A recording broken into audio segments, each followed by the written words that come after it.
This game is so badass.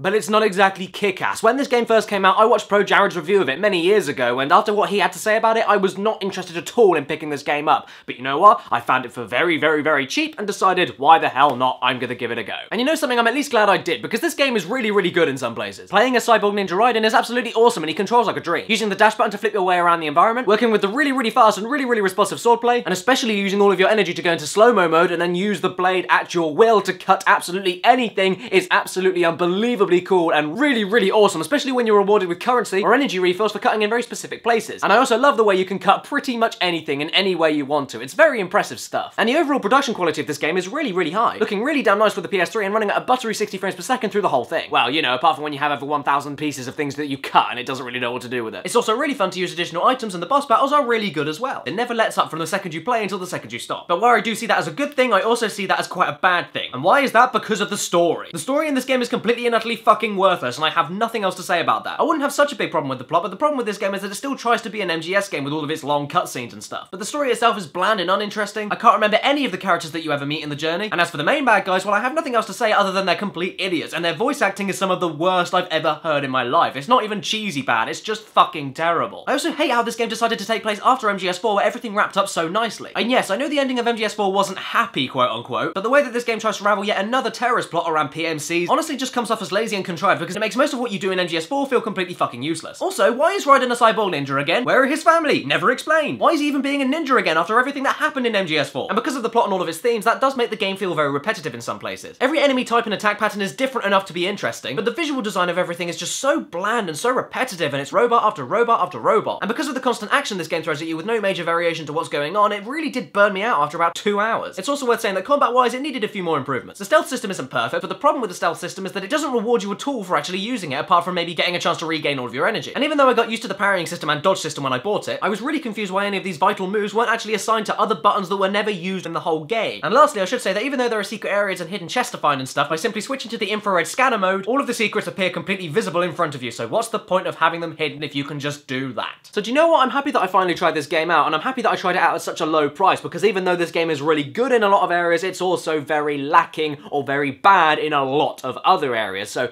that's my recommendation. If you can find this game cheap, and I mean £10, $20, that kind of price bracket, give this game a go. Even if you are a fan of MGS and don't like the whole new action-oriented slant this game takes, because there are a lot of things to like in this game. But just keep in mind, there are a lot of things not to like. Probably equal.